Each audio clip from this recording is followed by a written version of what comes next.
everybody, and welcome to episode 74 of Own the Road with AutoTrader, where we make car stuff simple for Canadians. My name is Jodi Lai, and I'm the Editor-in-Chief of AutoTrader. And my name is Dan Ilika, and I am AutoTrader's road test editor. Jodi, you have an iPhone now. I do have an iPhone, so we can be friends again. It's weird to get used to you having an iPhone. Is it? Yeah, because you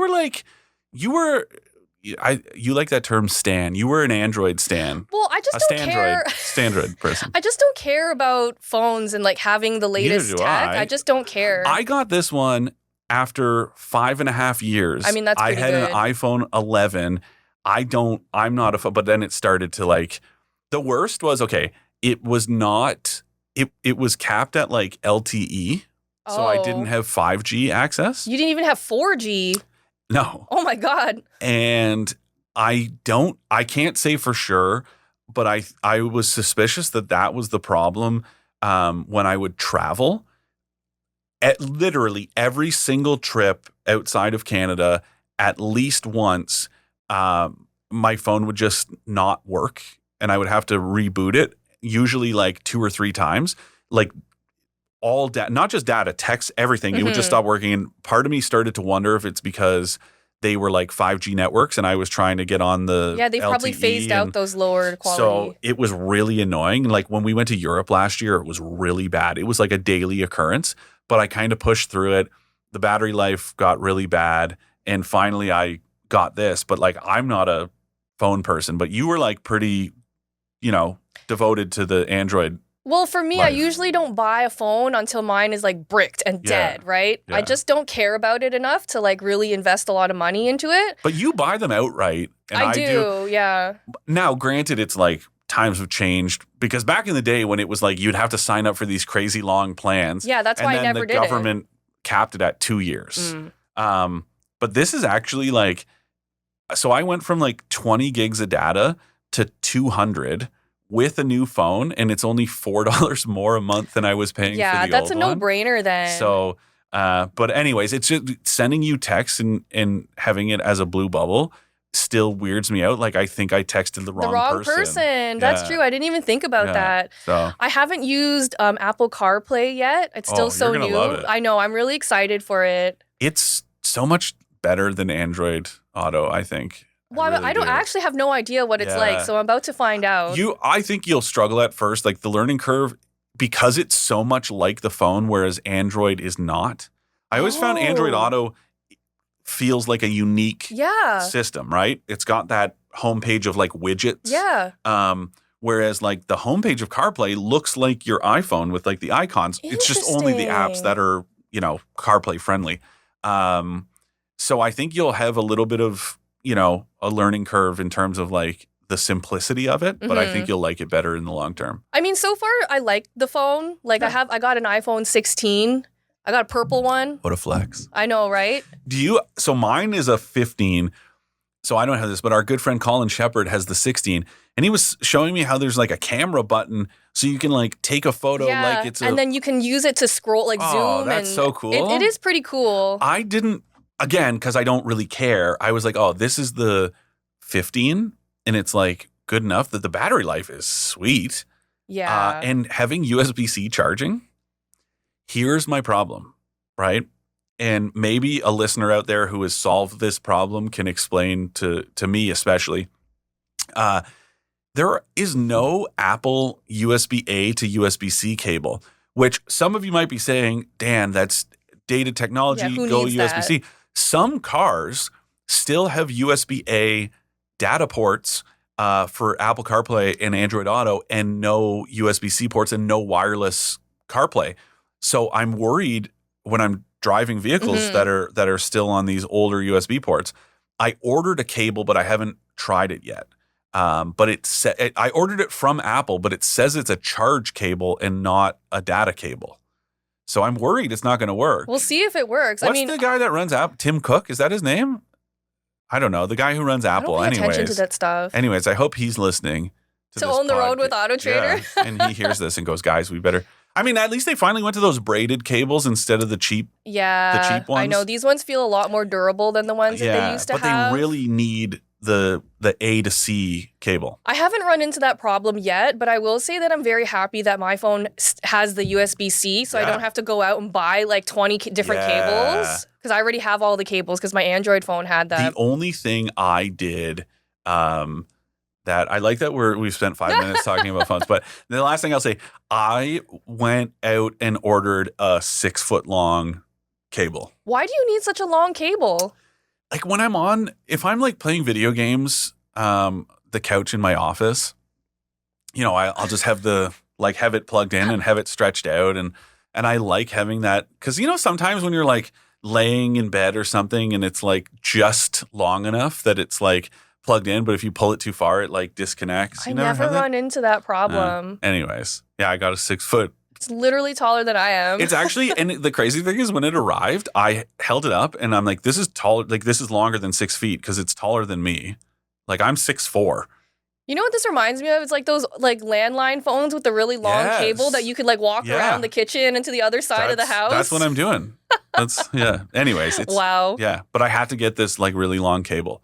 Other than that, because they don't like, remember back in the day they came with like the charging block and the. Yeah, now it just comes with the cable. When I got my AirPods, I just never thought of it. They don't give you either a cable or a charging block. Apple's really like maximizing the margins. It's crazy. But anyways, I'm happy to have you on the blue bubbles. My Android friends are upset though. My little sister literally said, "Ew, you got an iPhone?" All right. I think it's fine. I honestly don't care about it that much. What a 3%er your sister is. Yeah. What is that? The percentage of the population that I don't know what. I feel like actually a lot of people use Android phones. But for me, and this is kind of car related, is that I'm happy I upgraded to an iPhone because I do feel like iPhone users get a better overall experience with like in-car infotainment. Oh, guys, I figured it out. Oh my God, it literally just hit me. What? Guys, Jodi loves driving Porsches. This is like her favorite thing.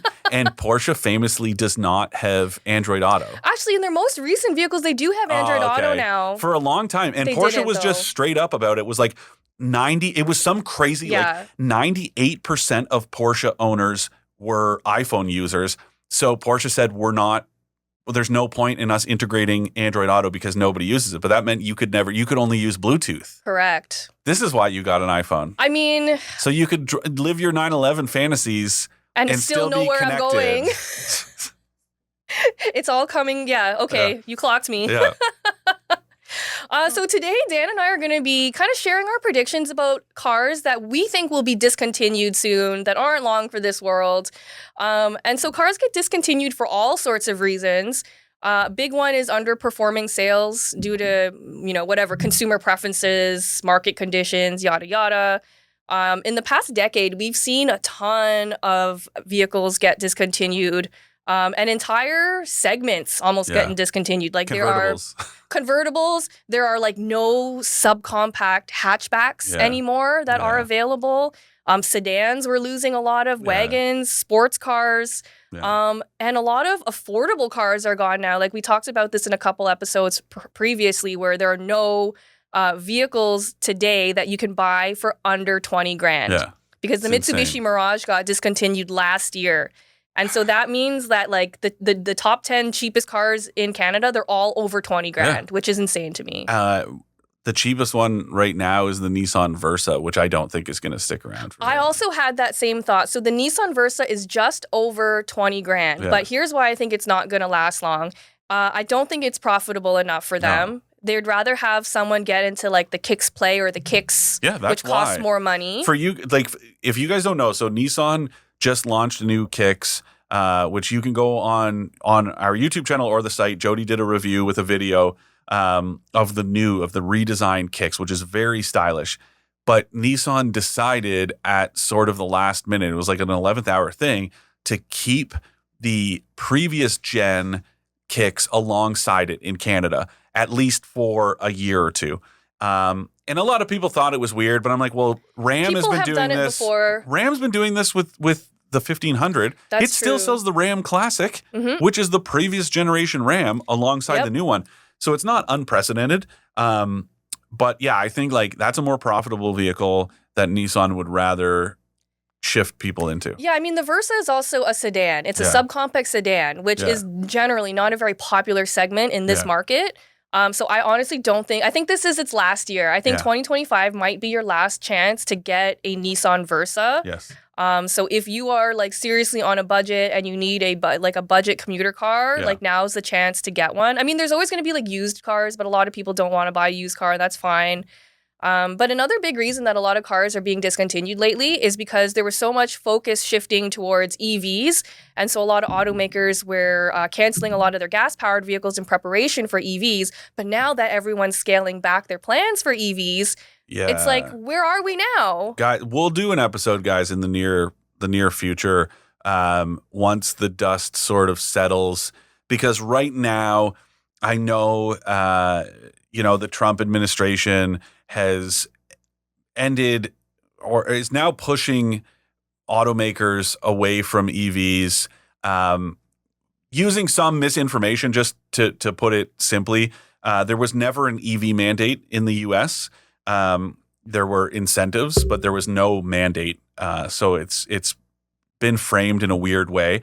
But anyways, now that has been or is being pushed in the States, we need to see how things are going to shake out, because some automakers have invested so much into their EV programs, including Ford, that I don't see them going, okay, back to gas-powered cars. It's like, it's not about defeat. It's about investment, right?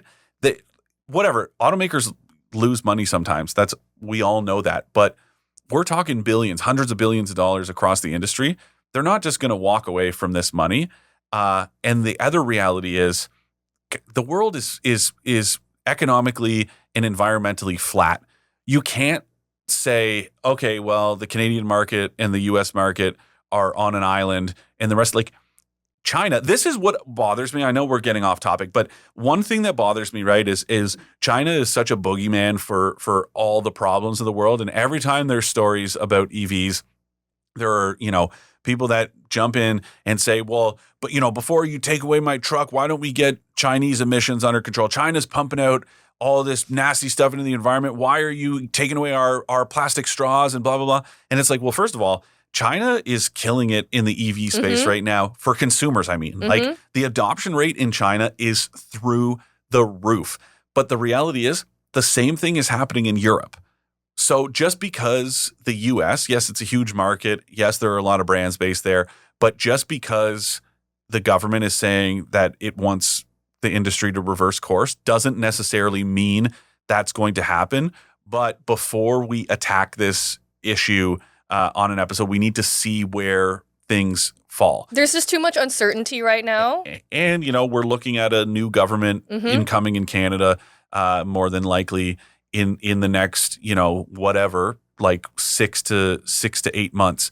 That is going to be a factor as well for the Canadian market. So anyways, this is just to build on Jodi's point that, a lot of gas-powered vehicles were discontinued, replaced with EVs that have been slow selling. And one of the ones that I could see going away very soon, which is sad, is the Dodge Charger Daytona. And that's so sad because it literally just got here. But you're right. It's so good.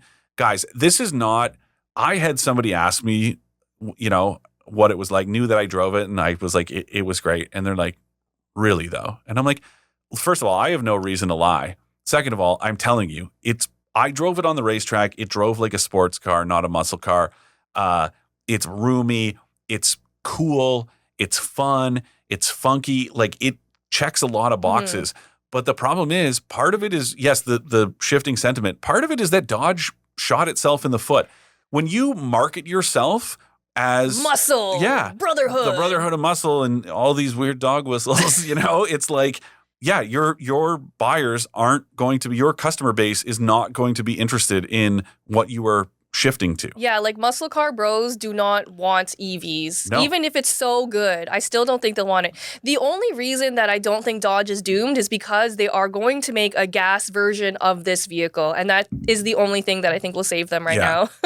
It's, but I just don't, now I could be wrong, but then because I look at it like, look at Kia. Now, this is only in Canada, but the EV6 GT isn't sold in Canada anymore because it's basically too expensive. It was only here for a year, and they made such a big deal over it. And so now that it's gone a year later, that was not on my bingo card for this year. But when I drove it, I was shocked by how expensive it was. Yeah, it's expensive, but it's cool. But I think, the Ioniq 5N is cooler.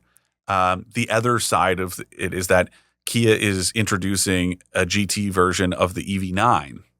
So that's coming for 2026, and that's a performance version of that 3-row. Now, basically, that's just an excuse to charge even more money for what's an already expensive SUV. Yeah. But it's interesting. It's going to be interesting to see how this market kind of shakes out, right? Because it's like automakers that weren't so keen on EVs maybe are going to feel vindicated. But like, look at Tesla. And Tesla, Elon Musk is all cozy with Donald Trump. And so that's at odds. Yeah, that never made sense to me. Like, so I don't know what's going to happen. Now, I don't think Tesla buyers would care who is in power in what country. They're still devoted. They're still going to buy and drive Teslas. I mean, funny enough, you know what I've seen a few times lately? What? There's a couple Teslas that I've seen that have bumper stickers on them that said, "I bought this before I knew he was crazy." Oh, I like that. So there are some people who legitimately thought like, "Oh, this is a great company. It's a great car." You know who is one of those people? Our good buddy Maroon. Yes, very true. Good guy Maroon. Good guy, knows, right from wrong. Like that's the problem, right? Is when these have become these weird cultural very symbols, politicized, right? Exactly. Yeah. And so it's like people want to distance themselves while also I will admit, like Tesla technology-wise, Tesla is very far ahead of just about every other automaker in the world. So I understand if you want to buy an EV and you want the best technology, I get the appeal of Tesla. I just couldn't do it because of knowing what we know about exactly. But anyways, the whole thing is very weird. But I could see the Charger Daytona, falling to the wayside pretty quickly. I think so too. Which is unfortunate. I could also see the Subaru Solterra / Toyota BZ4X / Lexus RZ, which are different versions of the same crossover, same electric crossover, that were really compliance vehicles that aren't very good. Well, and they're just not very competitive in terms of range. They're kind of small. They're kind of expensive. And I never see them out on the road. So I don't think they're very popular. Now, in fairness, the Solterra, I don't believe, I could be wrong, I don't think the Solterra was ever regionally restricted. I know the BZ4X was only available at first in BC and Quebec, which is where the largest incentives were available. And then the RZ, I can't remember, but I feel like it was available everywhere. But anyways, it's just like none of them are very competitive. They're overpriced. Yeah. They feel like compliance vehicles. It felt like Toyota and Subaru went, we got to build it. I feel like they both could have done a better job in making them better EVs. Yeah. It's kind of the same thing with the Mazda MX-30. Oh my God. Which is another one of these like kind of half-baked EVs, only available in 2 Canadian markets. It's expensive. It has like no range. Remember, it was Mazda, news came out that it was being discontinued, and so we ran a story. And then Chuck Reimer from Mazda Canada was like, guys, it's still going to be available in Canada, because we just assumed, it's going away in the States. But the problem is, so in Quebec in particular, I've talked about this before, there are huge fines associated with not just building, but selling. If you do not sell zero emission vehicles, you're facing steep fines as an automaker. And so Mazda has no choice but to try to sell, whatever, probably 4 of these a year. And I guess they don't even mind losing money on it because the fines are probably more expensive. They're still paying fines for sure. Like obviously Mazda won't come out and say that. But I'm just speculating. Right. But it's like you can't sell in it because it's a percentage of your volume has to be zero emission and whatever. So the fines are going to be quite steep. And that's why this thing still exists in Canada, but it's discontinued in the US. It's one of those vehicles that like it's great in Europe It's great in parts of Asia markets where, it's very like densely packed. Your commute is very short. And you don't have to worry about. In Canada, it just does not make sense. It does not work. It's got such terrible range. There was supposed to be some range extender version with a rotary range extender that never came to be.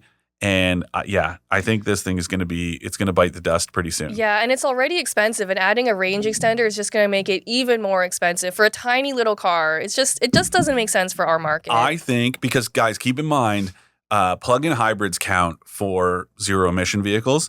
I think you are going to see, once Mazda gets another plug-in, like if the CX-50 plug-in hybrid comes to be in the next year, that might be enough, because then it'll have the CX-90/CX-70, right? Which is like the same vehicle. That's the dumbest thing. Little sidebar. The dumbest thing I've seen in a long time is an automaker take the third row seats out of a vehicle and call it something new. The CX-70 is identical. It is literally a CX-90 with some black trim instead of chrome. And the cargo area, one of the things that Mazda boasted about when it came out was like, oh, it's got this extra storage compartment under the floor. But it's like a styrofoam piece. Its only job is to fill the space where the seat mechanism for the third row exists in the CX-90. So it's like really putting lipstick on a pig. Yeah, it's not really that much added practicality. No. And it's like, I don't understand why Mazda didn't bring the CX-80, which actually has or is it the 60? Anyways, it's got a different body style. It's like slightly smaller than the CX-90, but with the same powertrain. See, that would have made more sense. Way more sense. Yeah. Anyways, and I look because Mazda was like, no, this is a different buyer. We can really see this. And I'm not saying it's not selling well. It's just like, I make a point when I see them on the road to look at the badge on the back, and more often than not, like I'm talking 9 times out of 10, it's a 90 and not a 70.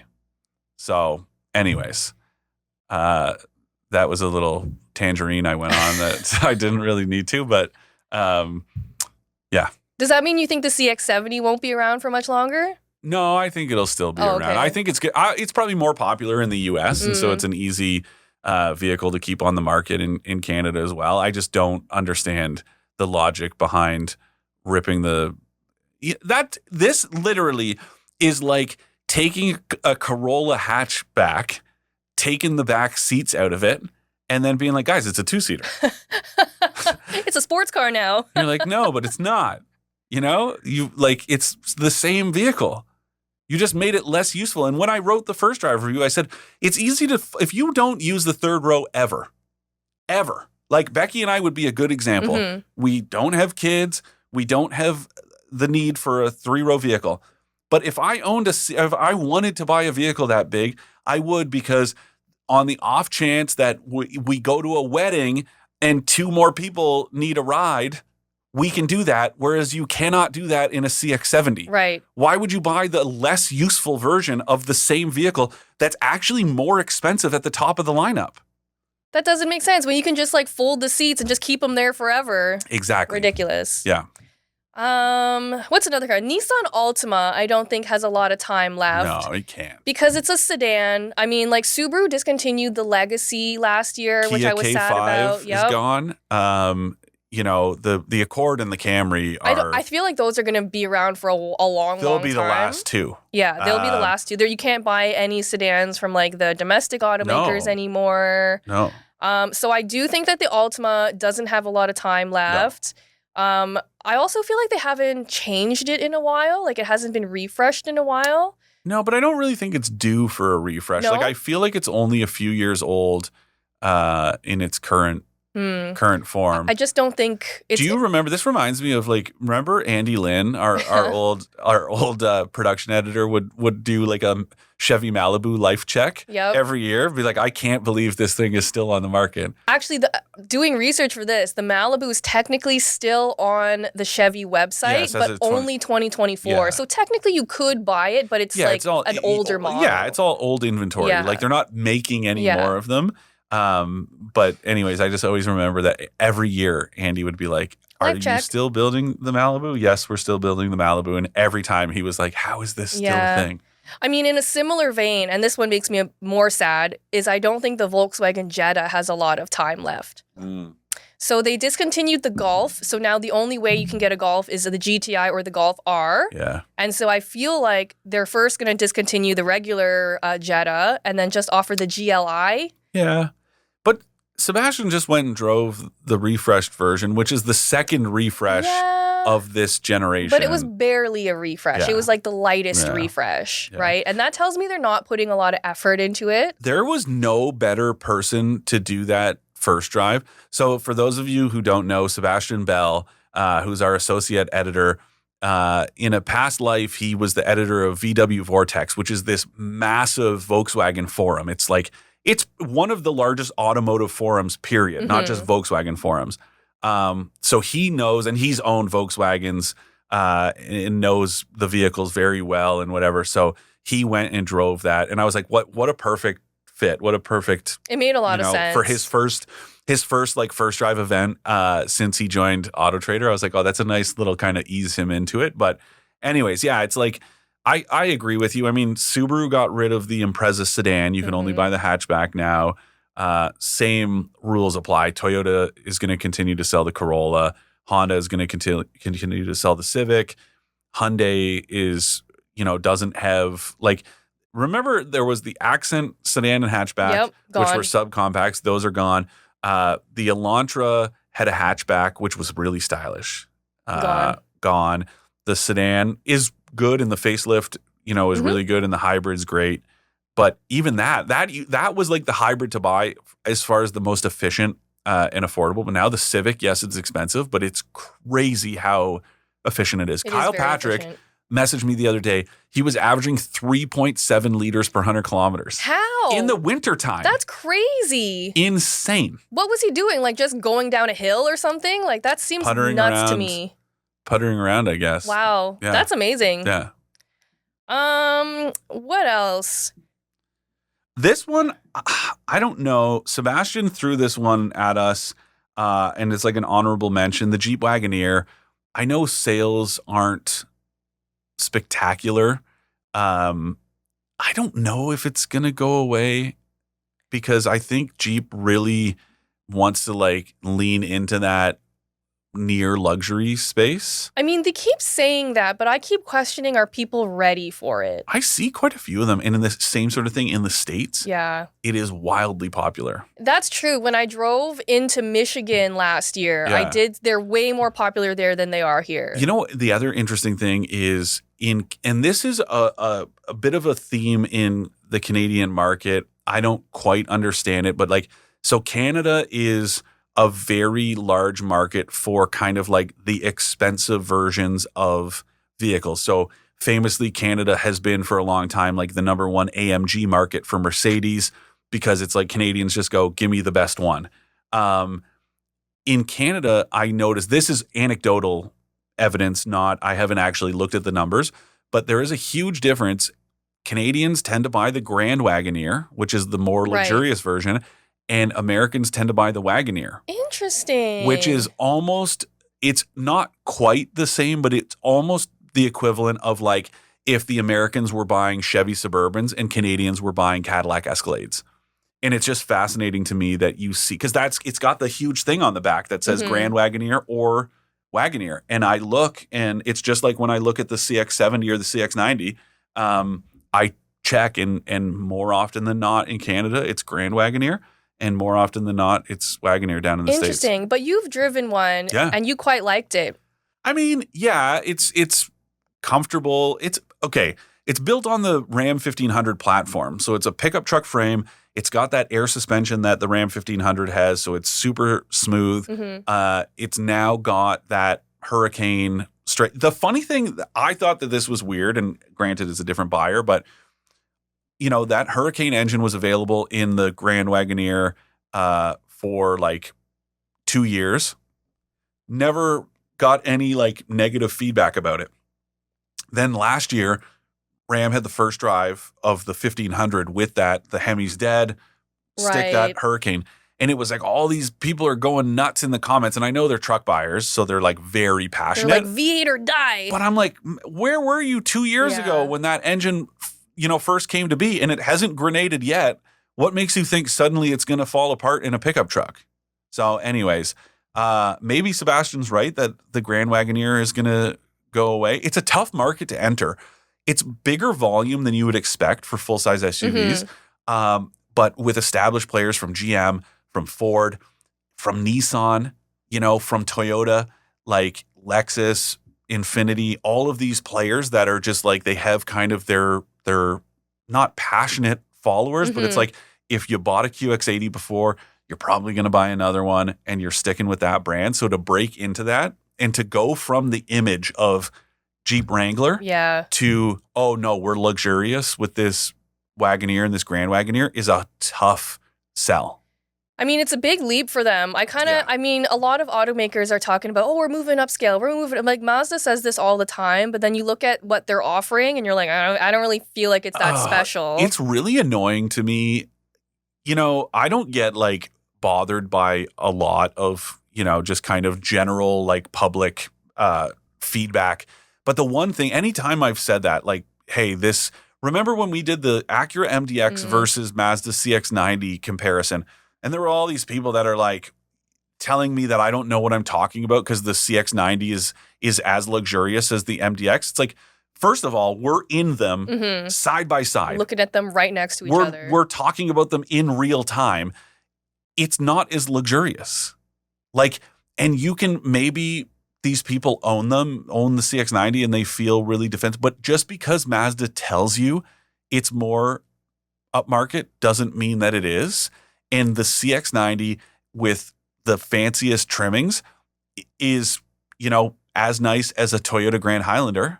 That's not an insult, but it's also not a what they're saying Lexus TX quality, which is what Mazda claims. It's not there. Yeah, I mean, that also brings me to the Genesis GV80 Coupe, which just got here last year. It's brand new.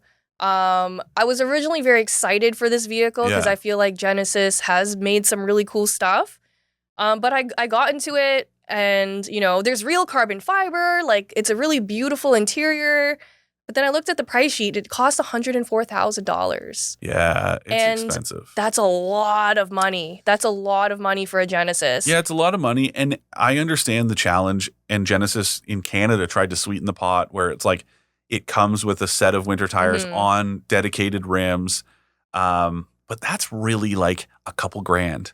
Yeah, I know. And I just don't think that, like, if you have $100K to spend on a crossover, do you care if you have to pay extra for winter tires and storage? I don't think so. So I don't really think those perks really sweeten the pot as much as they hoped it would. It's just about, that's one of those things where it's easier for Genesis to eat the cost. Like, it's cheap for Genesis to get those wheels and tires. Right.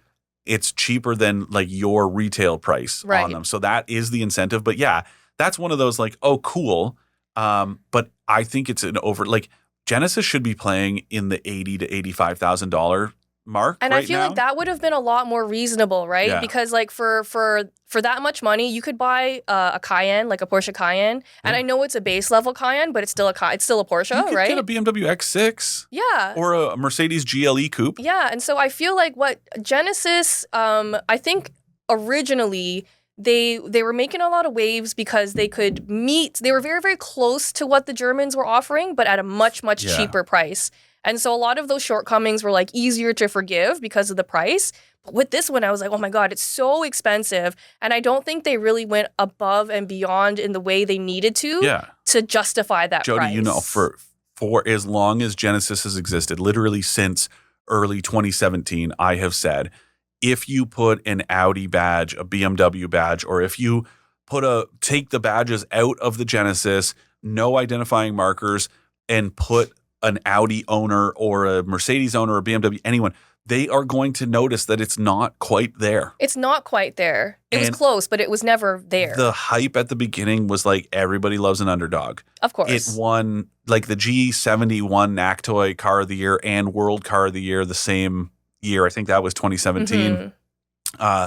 And it's like, I get it, but it's just not, it's not there. Yeah. That's not, a 3 Series is a superior car. It is. I mean, and I think I said that when I drove the GV7 or the G70 last year, is that a 3 Series is still better. Yeah. I just don't think Genesis is raising the bar in any way. Yeah, and you said like it's quickly fallen from grace in terms, like it's aging poorly, not the design, but the approach to cars. Like 5 years ago, it was like, okay, it still has appeal.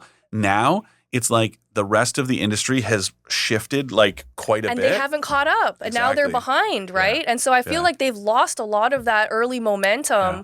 And now it's just like, womp, womp. I think like the Magma performance brand, so Genesis wants to launch like a performance sub-brand, which it desperately needs. Every premium brand has to have a performance division. So that's in the works. But Genesis is one of these brands that said it's going all electric. And now we're like, well, is that still the case? Right. I don't know. Time will tell, as they say. That's what Brad Diamond, when I worked on Motoring TV, that was like one of his, like, time will tell was one of his favorite. He alternated like kind of sign-offs. And one of them was always, time will tell. I've heard that a lot. Until next time. Yeah, that's, Yeah. For more stories about cars and the people who drive them. I mean, and then what about something like the 718 Cayman and Boxster, right? Like, this was supposed to be the final countdown for them because they're about to be discontinued. Did you hear the song in your head when I said it? Yeah. And they were going to be discontinued to make room for EV versions of them. Yeah. But now that, everyone's scaling back, does that mean the Cayman and Boxster will live on a little longer? Well, maybe, but I just think that like Porsche and Audi are pretty like steadfast in their approach, right? They don't get pushed around and pushed off course. Now, yes, Porsche has kept selling the previous gen Macan alongside the Macan Electric, but regardless, it's just like pretty committed. And I'm sure the development dollars, those cars aren't, mailed in. Just like the Charger Daytona. I said, and I wrote in my review. It was excellent. Like Dodge could have been like, we tried, but not really. And it's like, well, look, nobody wants this bad car. It's like Dodge went all in on building a great car. Porsche is famous for doing that. So when those electric versions come out, they're going to be spectacular. Oh, I'm sure they will be, but it is kind of an end of an era for them, right? Like if the Cayman and Boxster do go away soon. Yeah. Barish will cry. I will cry a little bit. You will cry. But there will still be 911s. That's very true. Very true. As long as there's 911s, we'll all be okay. That's a good ender right there. I think. That's true. Oh my God, we went way past time. We got so distracted with our yapping. We haven't even gotten to Ask an Expert yet. Okay, let's do it. Okay, before our Ask an Expert segment, here's a message from your friends at AutoTrader. Having trouble finding your perfect car at the perfect price? The answer is AutoTrader. Car prices are dropping across Canada, and AutoTrader has hundreds of thousands of new and used cars to choose from. Get a great deal on your perfect car by visiting AutoTrader today. This Ask an Expert comes from Renee from Niagara-on-the-Lake. Hello, Renee. I have been driving the Audi Q4 e-tron for almost a year, and it was such an easy change to an EV. The car is so quiet, the quality of the interior is outstanding, and the acceleration is incredible. One thing I don't like is the lack of charging stations if you want to drive long distances. I also installed a 40 kilowatt charging hub in my garage, and it charges from 10 to 80% in about 4 to 5 hours, and it gives me around 400 kilometers of range. What is your view on the Q4 e-tron? Oh, I really like the Q4. You recently drove it. Yeah, thanks for your question / feedback, Renee. I drove the Q4, and I think it's a great vehicle. I think it's sort of underrated, underappreciated. Now, Audi did make some changes, and they were weird because it wasn't like a... So sometimes when automakers do mid-year changes, they'll call it like a 2024 and a half. Audi was like steadfast. No, it is not a 2024 and a half. It is still a 2024. It's just a late production cycle. So there's some confusion where, especially if you're looking at pre-owned, the 2024 that you're looking at may or may not have the updates. But regardless, it's a great vehicle, good size, easy, like you said, easy to drive.